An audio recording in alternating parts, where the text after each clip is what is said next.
Welcome back to another episode of the Draw Control podcast. On today's episode, I am joined by former UNH and Trinity women's lacrosse player Emma Alpaugh. Emma was an IWLCA Division III All-America third team as a senior in 2022, an IWLCA Division III Berkshire All-Region first team in 2022. She was the New England Small College Athletic Conference on the New England Small College Athletic All-Conference first team, and in 2002, she led NESCAC in college turnovers. Emma also finished in the top 10 in American East with ground balls last season with UNH. Thank you so much, Emma, for coming on the podcast. And how's everything going? Yeah, thank you so much for having me. Things are going well. Yeah. How are you?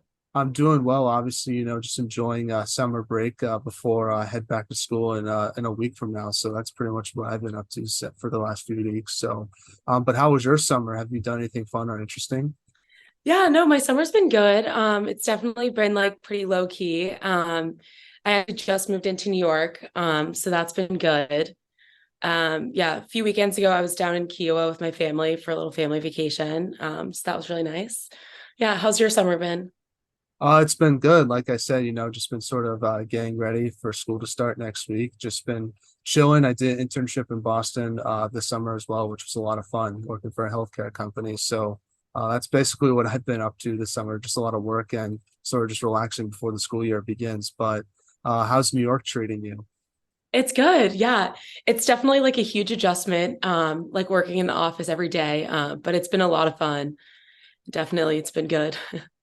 Obviously you graduated college this spring. So do you have any plans to still be involved with lacrosse, or are you officially retired up to this point? Yeah, so I definitely like want to stay involved. When I was home over the summer in Darien, I gave like a lot of like local like little lessons to girls and stuff. But definitely like look forward to like becoming more involved and like coaching in the future. I feel like when I become more established and have like more time, would love to stay involved. Oh, for sure, for sure. Well, I can't wait to see how that evolves in a few years. It'll definitely be cool to see your name get popped up for a coaching job in the future. So I definitely look forward to seeing that. But I now want to start off the podcast like I always do. It's just starting off in the beginning of your career and sort of working all the way up to where you are today. So you're from Darien, Connecticut. Talk about growing up there and how did you start playing lacrosse? Yeah, so obviously growing up in Darien, lacrosse is like huge. Like it's a huge part of the culture. And honestly, like it was just so amazing, like sort of from a young age, just like learning from the best, just having like some of the most amazing coaches throughout youth lacrosse, and definitely like really special to be able to have like Darien high schoolers come and coach when I was in like middle school and stuff like that. I started playing lacrosse in third grade and like absolutely loved it. Just like enjoyed, like had so much fun. I think lacrosse was like also always a big part of my life. Like my dad played in college at Kenyon. Both my little brothers play lacrosse, so it's definitely like a big thing. And growing up, did you like have a favorite player or team that you like to watch? So honestly, growing up, I would say I didn't watch a ton of lacrosse. I feel like I really started watching a lot of like college lacrosse when I was in high school. But I would say when I was younger, I like definitely looked up to all the girls at Darien High School and just like going to those games. And when some of them would come and coach our practices, like just watching them play, I feel like I really admired them. And before college, doing research on yourself, it says that you played for your high school at Westminster, where you had a lot of individual and team success with that program. So, talk about your high school lacrosse experience there and what you take away from that. Yeah, definitely. So Westminster is a boarding school. So definitely sort of a different experience than most for high school, but I had an amazing experience playing lacrosse there. Like it's just such a special place and just like such an amazing community. I think I learned so much and like really had like the chance to like build great relationships with my teammates, my coaches. I was actually the only one in my grade that ended up playing lacrosse in college, which also is sort of different. So the girl that I was my co-captain, Emma Lang, ended up playing Division I hockey. So that's sort of also like interesting because it's a lot of like like people play multiple sports there. But yeah, I definitely loved Westminster. I had like a very special 4 years there. Yeah, Emma was very good with Holy Cross and Maine. So, it was fun watching her play throughout Division One college hockey the last few years. But sort of getting Mhm. back to you, why did you choose to go to boarding school? Is it sort of something you've always wanted to do, or did it just sort of happen for you? Yeah, so definitely like an interesting thing when I look back. I feel like I was like very young going through sort of the boarding school search and like interview processes. I really like had sort of heard great things about a lot of like New England boarding schools, then decided to apply. When I looked at Westminster, like really had like really met great people that really like resonated with me, and sort of just the opportunities there. Just really sort of thought it would be a place where I'd fit in. It's like a really great community, strong academics, sort of like in a lot of ways like similar to Trinity College, but like the chance to like participate in athletics, just sort of a number of reasons, like not too far away from home, but still like an hour and a half. Like I really liked Simsbury. Um, yeah, looking back on it, definitely feels like so long ago that I was like in the boarding school process. What's like the best memory you have from your Westminster lacrosse days? Okay, so from lacrosse days, I would say probably my last high school game was honestly one of my best memories. Just like a beautiful, like sunny day. We were playing Berkshire, and just it was such a close game, like so back and forth. And we ended up winning, and it was just like so rewarding to like end my career like that. And just like being able, like a lot of my family came, so that was super special. And I just think like that last game really like sort of was one of my favorite lacrosse memories. And how do you think your high school lacrosse days helped prepare you for college lacrosse with Trinity and then eventually UNH? Yeah, I think in a lot of ways, Westminster just overall as a school like prepared me for the adjustment to college as well. Just like sort of developing like really strong time management skills and like work ethic, and sort of just like being away from home and like how to manage my schedule. I think in all those aspects, like managing like a challenging academic schedule, I think in a lot of those ways, Westminster was really helpful. And I think lacrosse wise, definitely like sort of like dealing with different like situations and sort of not being afraid to ask questions, being like engaged, sort of like definitely a lot of like work ethic, sort of that thing I think from lacrosse too. And I also saw that you played soccer and basketball with Westminster. So talk about playing those other sports, but how do you think it helped you out in lacrosse? Because I'm assuming, it must have made it easier for you not to get burnt out by playing lacrosse 24/7. Because I feel like now so many players just play the same sport, and I feel like you see more burnout because of it. That's why I think I recommend playing more than one sport in high school. Yeah, definitely. And just to add on to that, I would definitely recommend to play multiple sports. I had like the best experience. I loved playing soccer and basketball. And definitely in a lot of ways, I feel like it helped with lacrosse. I think basketball is pretty similar. Sometimes I feel like some people say that and some people don't really get it, but I think it really helped a lot with like defense and footwork, and stuff like that. And then definitely also just like staying in shape year round, and just like being a part of three teams was so special. Yeah, I would say like, yeah, just absolutely loved the opportunity to like participate in three sports. I think that's definitely, as you mentioned, like a lot of people have become pretty like focused and like specialized. And I sort of was grateful that I had the chance to like play three sports for 4 years. Are you a fan of soccer and basketball outside of just playing it, or is it more just something that you did in high school? You don't really follow it too much outside of that. No, I'm definitely a fan. Yeah, I would say I watched like, yeah, I watched a little bit of the World Cup this summer. And then definitely watched some basketball, not a ton. Hmm. But yeah. Yeah, I've started to get into club soccer a lot, especially in England. I think that's really entertaining. And then obviously I watched the World Cup last fall, and I'm excited to see the team, I guess, playing some other big tournaments coming up, because I know we're hosting the World Cup, and I think a couple of years from now or something like that, which is going to be very exciting. Yeah. Now let's get on to your recruiting process. So what was that like for yourself, and what made you want to go to Trinity originally, obviously before? Just talk about, I guess, talk about your recruiting process and what made you want to go to Trinity versus other schools you might have looked at. Yeah, definitely. So I really sort of, when I was at Westminster, really liked a lot of things about the school at Westminster. So I sort of was looking throughout the recruiting process at a lot of like similar NESCAC schools, so sort of small liberal arts, kind of New England. And then so like Trinity, Colby, Middlebury, Wesleyan, sort of Washington and Lee, which is Southern, but sort of a similar culture. And then just sort of really liked a lot of things about the school, just thought it was like a great balance at Trinity, just like strong academics, like strong, like great athletics, small community. And then the opportunity to like really do other things. So it's just sort of like the fact that lacrosse wasn't um, like the only thing that I'd be doing, like there's still a chance to like be in a part of like different clubs and sort of study abroad, which ended up getting canceled because of COVID, but sort of that was a reason. And then also from Trinity, so from Westminster, like a lot of people tended to go to small liberal arts New England schools and just had heard like really, really positive things about the school. There was a girl who's a year older than me at Westminster and she played field hockey at Trinity and like absolutely loved it, like spoke so highly about the school and just like everything about it. So I really thought it would be a good fit. When I visited, like loved the coaches, loved everyone I met. So yeah, just sort of a number of different reasons. And as a freshman, what was like the biggest adjustment you had to make to college lacrosse? Yeah, I think there were definitely like a lot of things that were an adjustment, just like sort of the overall intensity and like time commitment. I think something that was a big adjustment for me coming from like a small high school was just like the physical demands and like the intensity, honestly, of like the strength and conditioning. Because at NESCAC schools, the rules are sort of changing a little bit, but in the fall, it's only captains practices, with the exception of like run tests and lifting and conditioning. So it's a lot of like very intense like lifting, like strength and conditioning. So that was definitely an adjustment. And just sort of like the increased like expectations and pressure. I feel like those were sort of some of the major things that stick out as a freshman. Now let's skip ahead to your sophomore year because your season got cut short due to COVID.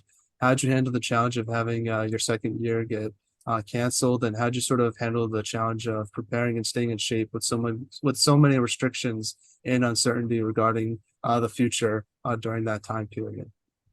Yeah, so that was obviously like really, really disappointing and so sad to sort of like work so hard and like care about something so much and just there's really nothing you can do. So I think just like um, being home, I was like sort of motivated to get back. I had so much time to like focus on like strength and conditioning and just like playing wall ball. Definitely like there's a ton of uncertainty, but sort of like there's always like you could see the light at the end of the tunnel. Like this wasn't like sort of something that was going to last forever. We definitely throughout COVID also when we were home had like a number of Zooms that were organized by our Trinity team. So that was just like a nice way to like sort of stay in touch with each other and just like check in and sort of see how everyone was. So I really appreciated that. I also think that like if I were to pick any year of college that I would want my season to be canceled, like realistically, I would say sophomore year is the best time.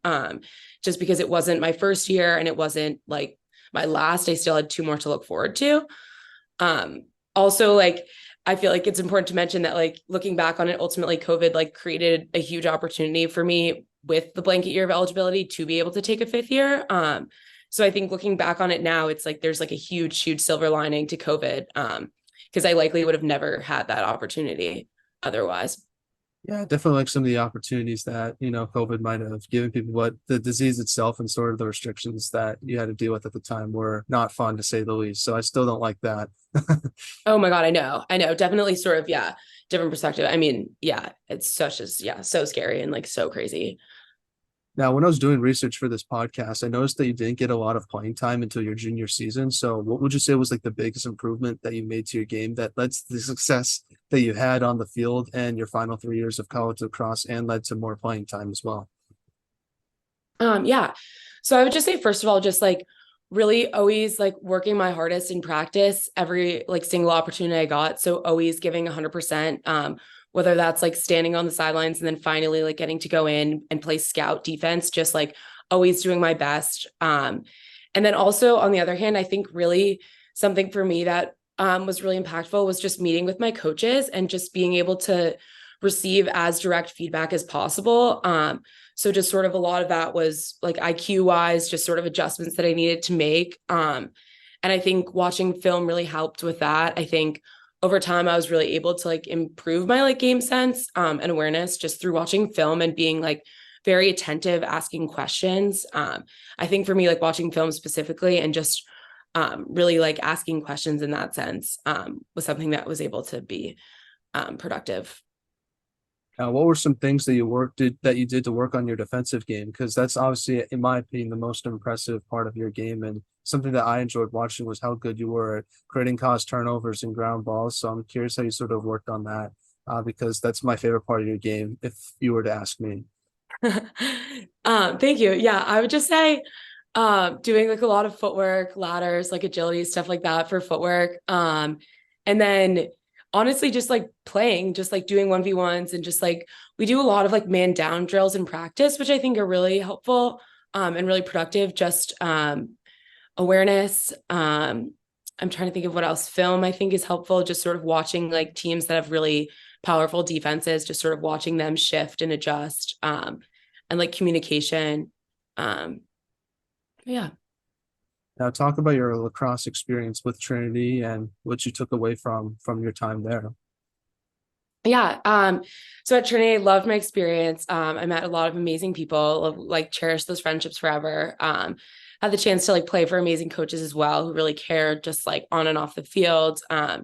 Definitely learned a lot, like a lot about resilience. Like you sort of mentioned before, how I wasn't really able to make an impact until my junior year, just sort of like being able to overcome that challenge, and mental toughness from that. Um, I would also say just like, um, overall from my experience, just being able to like manage a busy schedule and sort of maintain like all aspects of that, like academics, athletics, and like a fun social life. I would say like definitely had like a lot of amazing memories playing lacrosse. So grateful for Trinity, and just like it's such a great culture with like so much support for athletics. So I really like loved that environment as well. Um, yeah. And obviously, because of that COVID year, you had the option to have a fifth year of eligibility. What led you to use your fifth year of eligibility, and why did you decide to use it at UNH? Yeah. So definitely like a very unique situation in the sense that I had fully planned to start working after I graduated from Trinity. I fully had a job lined up to start in the end of June that I accepted in March. So all year was fully planning on starting working, being done playing lacrosse. And then sort of our season ended and I was like, I feel like I really kind of like maybe want to do a fifth year. Like I kind of maybe want to play another year of lacrosse. And then met with my coach, met with Dis, and then decided to enter the portal like honestly the week before graduation, which was just like such a crazy time. But reached out to a few schools, sort of was looking for like a few different things to align. I really wanted like a 1-year MBA program. I really was hoping to get my master's of business administration, which is sort of a lot more school, like it's a lot more common now, but um, like not a ton of schools have 1-year MBA programs. And then UNH specifically had a great initial phone call with Casey, with the coach, and just really like resonated with her coaching philosophy and the way that she described the program and everything. Just sort of the way that she was speaking about lacrosse just made me think that I was really excited to play another year. I also like felt totally fine, like physically, like I wasn't like injured or anything. And like a lot of my senior friends would always be like constantly like hurting and they're like, oh, I'm so sore, like I'm so old. And I was like, I feel like I can't really relate to that, to be honest. So I felt like that would be fine. And then when I visited, so I visited UNH in the summer. I like loved the campus. Like New Hampshire was so beautiful. And I really liked it a lot more than I thought I would. Like at first I was like, oh, I don't know, like it's kind of rural. But yeah, I met like a few girls in the team and then ultimately ended up applying and wanted to do sort of something different for a fifth year. Like I really wanted to go D1 and like participate in a Division 1 program. And yeah, I would say it was sort of definitely like a unique path to doing a fifth year. But yeah. What's like the biggest difference between D3 and D1 college lacrosse? Yeah, so I would say there's definitely a lot of differences, especially for me coming from a Division 3 NESCAC school where sort of our fall schedule is so different. So immediately arriving at UNH and having like such intense fall ball and fall like running and conditioning, that was like night and day, honestly, compared to Trinity. And then so just the schedule, I would say, was very different. And then in terms of games and like competitions, like honestly, playing Division 1 lacrosse was a lot more intense. Like everyone was a lot stronger and faster. I'd say definitely got banged up a lot more. Like it was definitely much more physical. Yeah, I was like also sort of looking back on it. It's like I was really grateful to sort of experience both. I feel like that was definitely really unique. But yeah, definitely like much more intense playing Division One lacrosse. Now, you played in the American East Conference, so talk about what it was like being a part of that conference and just the competition you faced each game. Yeah. Yeah, I think the America East is a great conference. I think it's like strong competition. I would say U Albany was definitely sort of the best team that we faced. We had a lot of close games in the conference, specifically thinking about like UVM, like Vermont, that was a very close game. UMBC, which were sort of tough losses for our team, but we were able to learn a lot from them and sort of move on. I think like when thinking about each game, so our conference play started out against like a very feisty UMass Lowell team. So that was definitely like a great start to conference play for us. I think Bryant was also a good game, like very back and forth. That was probably, I would say, my favorite like conference game. Definitely a highlight, like winning in front of like a home crowd and just sort of everyone really contributing. Yeah, I think America East is definitely strong conference, definitely on the up. Like I think a lot of teams are definitely improving. Now, one thing that you were particularly good at when you were with UNH was draw controls. I feel like you became a more versatile player in your fifth year. So, since this is the draw control podcast and you're sort of retired, what was your secret to your draw control strategies in the circle? I think you can reveal them now. Yeah, I think on the circle, I just think like getting that first step is really important. So just like reflexes. So just being able to like sort of gauge where the ball is going and just really being able to like box out the girl next to you. I think sometimes it's all over the place. Like it's a little unpredictable sometimes. But like the ball will go exactly where you want, or sometimes doesn't. And then just like getting there first, really boxing out and like running through the ball. I just think keeping your eye on the ball is really important. And definitely just like not being afraid, just like going sort of for the ball like fearlessly and just running through it. I think a lot of times there's like a lot of fouls on the circle. So just sort of really like staying composed in that sense as well. So, you played your final collegiate lacrosse game against U Albany. What did you take away from your UNH lacrosse experience when you look back on it now and that final game, obviously? Yeah. Yeah, it's definitely crazy thinking that that was my last game at U Albany, just sort of like walking off the field and like my coach is giving me huge hugs. Like I was like, damn, this is it. Like that was crazy. That was my fifth year. Um, but I would say I learned so much from UNH. I'm like so beyond grateful for the opportunity to play there. I think just learned so much in terms of like mental, physical toughness, as like the fall season was so different and like playing Division One lacrosse was also so different. I think also just like being present and just like creating relationships with everyone. I was like older than a lot of the girls on the team, so just that was like sort of a different dynamic that was so special, and just really like embracing that and like being there for everyone. I also just think just like the importance of just like working hard and having fun. Like playing in college is so fun and it's so special. It really doesn't last forever. I'm definitely getting like a lot of FOMO from my girls who are still at school and like back at school.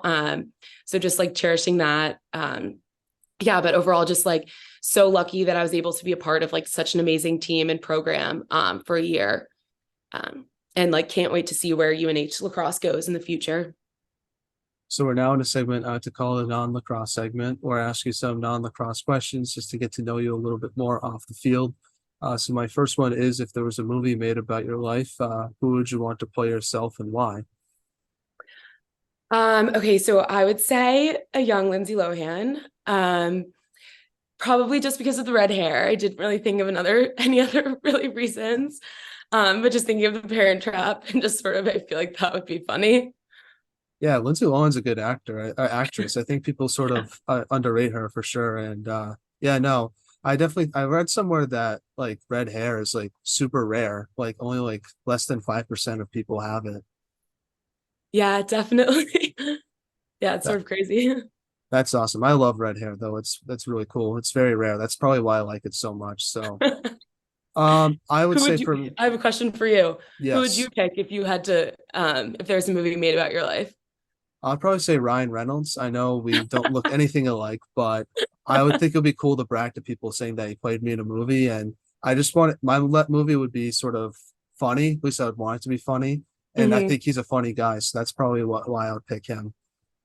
That's awesome. Next non-lacrosse question is what's the most underrated holiday and what's the most overrated holiday?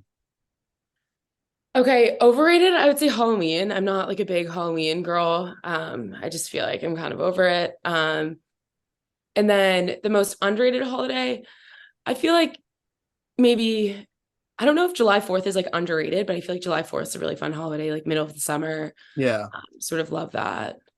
Yeah, I would agree. I think Fourth of July is very underrated. I guess this year kind of sucked because it was raining, at least where I was, so it's not as fun as it normally is. But that's typically a good one. I'd say overrated for me, probably Valentine's Day, just because like I feel like people in relationships put so much emphasis on that one day, but not on the other 364 days of the year.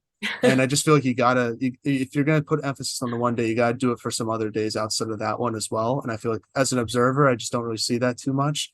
So I'd say that one is, and plus like people are just trying to take money from you that holiday. Like it's just I don't get it. I don't get it. So and then underrated for me would be I'd say Thanksgiving because it gets overshadowed by Christmas, but that's always a fun time. So I'd go with that. Yeah. Next one is what's the most interesting thing you've read or seen this week? So trying to think about this, I saw the Barbie movie recently, which I really liked. Yeah, nothing, I can't really think of anything like sort of specific that's like kind of that crazy. But I liked that movie. I heard it was super sad. It wasn't like at towards the end. Is that true? Yeah, I actually thought it was pretty sad towards the end.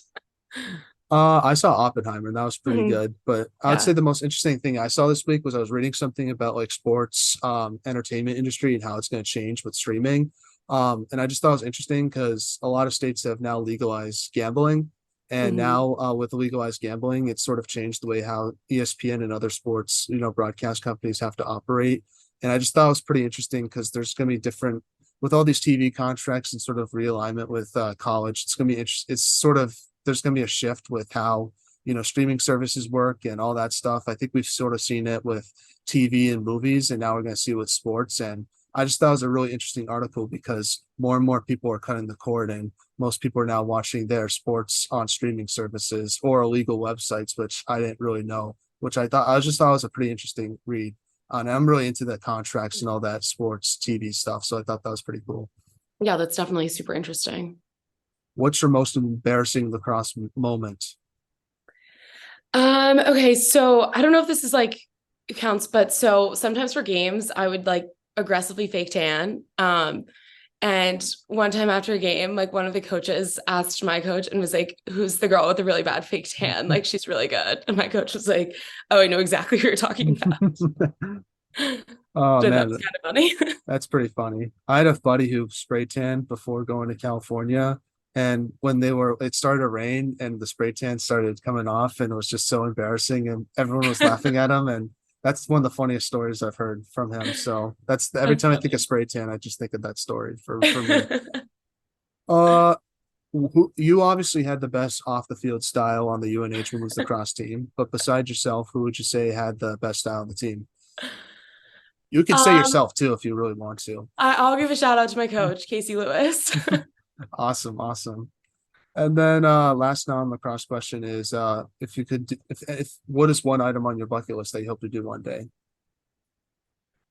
Um, this is really random, but I really want to go in a hot air balloon. I just sort of like thought about this recently.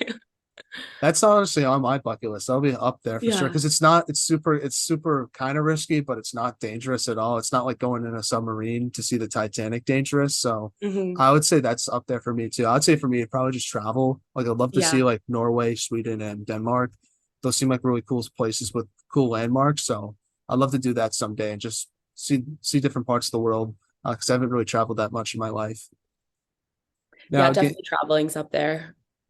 getting back to some lacrosse questions now for you. What should be done to help grow women's lacrosse from your perspective?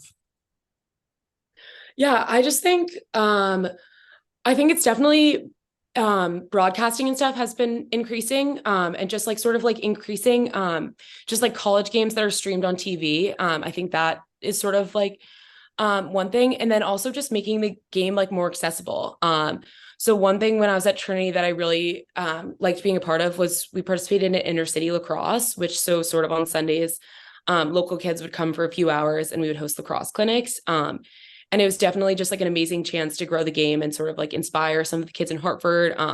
Like all the equipment was there, so they didn't have to buy anything, which I thought was amazing. So I just think sort of like making the game more accessible in a lot of places. I think, I mean, growing up a Darien lacrosse is huge. So I just think sort of like those opportunities, just sort of extending that to other areas. And then also sort of on another note, I think like expanding like Athletes Unlimited for women's lacrosse, I think just sort of like, I know the structure for that is kind of interesting, but just like more teams and like having more like players being able to like be involved in that. Uh, one more question, I guess, before we end this interview is, do you have any shout outs you want to give to your teammates, family members, and friends? And who should we have on the podcast next? Yeah, definitely shout out like my family, my parents, then my both my brothers, and then like all my girls that I played lacrosse with. So all my UNH Wildcat girls, like my Trinity Bantams, Westminster Martlets, like just sort of everyone. Definitely shout out to my girl Grace Curran. I think you should have her on the podcast next. Trying to think who else. I think two of my teammates from Trinity are doing 5th years at Babson right now, so I think they would be fun to have on the podcast. But honestly, like I think this is such a cool way to sort of just like engage with different people and just sort of like continue to like grow the game also. Yeah, the reason why I started this, and I don't know if you sort of noticed this being in the lacrosse world longer than I have been, but I feel like a lot of players that get publicity are like the top end players from like the top 10 schools. And I feel like you don't see players from like you who are really good, but you guys don't get enough recognition, I think. So I think the whole point of this is to sort of give you guys a chance to sort of talk about your experiences, and hopefully other players will enjoy that and help promote you guys a little bit more. So that's sort of a big reason why I started it. And yeah, it was super cool getting the chance to talk with you, Emma. I had a lot of fun. Yeah, likewise. Yeah, it was so nice to meet you and like so great to chat. Good luck when you're back at school and everything. Thank you. I appreciate it. Like I said, I really enjoyed this conversation. I think you're a great player and an even better person. And yeah, I'm excited for this to come out. Yeah, thank you so much.